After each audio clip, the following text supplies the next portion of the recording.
keperawatan. Hari ini kami akan menjelaskan tentang sistem respirasi atau sistem pernapasan. Berikut penjelasan kami. Saya Elizabeth Desmawati Nurailma. Saya akan menjelaskan tentang pengertian sistem pernapasan atau sistem respirasi. Sistem pernapasan atau sistem respirasi adalah proses di mana seseorang atau kita menghirup udara atau oksigen dan menghembuskan karbon dioksida. Pernapasan atau respirasi dapat dibedakan atas dua jenis, yaitu pernapasan luar, yaitu pertukaran antara oksigen dan karbon dioksida antara darah dan udara. Yang kedua, pernapasan dalam, yaitu pertukaran oksigen dan karbon dioksida dari aliran darah ke sel-sel tubuh. Proses respirasi dilakukan dengan dua cara. Yang pertama, respirasi dada. Saat respirasi dada atau pernapasan dada, otot antar tulang rusuk luar berkontraksi atau mengkerut. Tulang rusuk terangkat ke atas dan rongga dada membesar yang mengakibatkan tekanan udara dalam kecil sehingga udara masuk ke dalam badan. Yang kedua adalah pernapasan perut atau respirasi perut. Pada saat melakukan respirasi perut, otot diafragma pada perut mengalami kontraksi, diafragma datar, volume rongga dada menjadi besar yang mengakibatkan tekanan udara pada dada mengecil sehingga udara masuk ke paru-paru. Perkenalkan, nama saya Rikatus Ratu. Di sini saya akan menjelaskan sistem pernapasan atas, yaitu hidung. Hidung adalah organ pertama udara atau oksigen masuk ke dalam paru-paru. Di dalam hidung terdapat rambut hidung, yaitu berfungsi sebagai menyaring kotoran, menghangatkan udara, dan melembabkan udara yang akan masuk ke dalam paru-paru.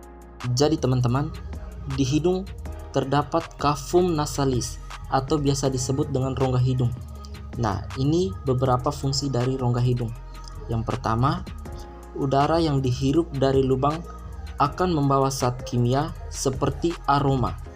Udara tersebut disaring oleh bulu hidung, kemudian zat kimia yang terbawa udara akan melebur bersama dengan lendir di dalam rongga hidung. Yang kedua, zat kimia diterima sel olfactorius yang pekat terhadap rangsangan bau berbentuk uap atau gas. Fungsi yang ketiga, informasi rangsangan menuju otak sehingga aroma yang tercium akan terdeteksi. Saya mau menjelaskan sistem pernapasan bagian atas, terdiri dari faring dan laring. Jadi ini yang namanya faring, berfungsi untuk menyalurkan udara dari hidung menuju ke paru-paru. Sedangkan ini adalah laring. Laring merupakan bagian ruang terkecil sebelum trakea, yang isinya adalah pita suara. Laring terdapat epiglottis. Pada saat bernapas, epiglottis terbuka, tapi pada saat menelan, epiglottis menutup laring. Jika bernapas melalui mulut, udara yang masuk ke paru-paru tak dapat disaring, dilembabkan, atau dihangatkan. Perkenalkan, nama saya Francisco Yudika Gembur.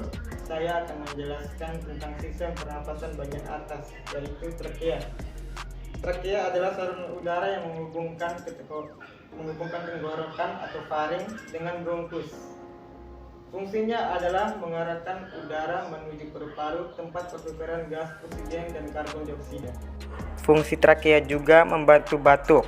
Trakea akan berkontraksi untuk mempersempit lumen trakea agar udara mengalir lebih cepat melalui trakea saat keluar, sehingga lendir dan partikel debu lebih mudah dikeluarkan. Saya Yohanes Joventius, saya akan menjelaskan sistem pernapasan organ bagian bawah, yaitu bronkus dan bronkiolus. Bronkus adalah saluran udara yang menghubungkan trakea atau tenggorokan dengan paru-paru. Fungsi bronkus adalah menyampaikan udara dari luar ke dalam paru-paru. Contoh bronkus. Yang kedua, bronkiolus. Bronkiolus adalah saluran udara kecil di dalam paru-paru yang bercabang dari bronkus. Fungsi bronkiolus adalah mengatur aliran udara ke bagian lebih dalam dari paru-paru. Bronkiolus cabang ke-12 sampai 15 bronkus. Tidak mengandung lempeng tulang rawan, tidak mengandung kelenjar submukosa. Alveolus berfungsi sebagai tempat pertukaran karbon dioksida dan oksigen. Nah, seperti ini gambarnya alveolus. Oksigen masuk ke dalam kapiler, kemudian menumpang sel darah merah menuju ke jantung untuk disebarkan ke seluruh tubuh. Di saat yang bersamaan, karbon dioksida masuk dari kapiler ke rongga paru. Setelah pertukaran oksigen dan karbon dioksida selesai, otot diafragma dan tulang rusuk kembali rileks dan rongga dada kembali seperti semula. Udara yang mengandung karbon dioksida pun terdorong dari alveolus menuju ke bronkiolus, bronkus, trakea hingga keluar melalui hidung. Sekian penjelasan tentang sistem pernapasan atau respirasi dari kelompok kami. Semoga bermanfaat. Terima kasih.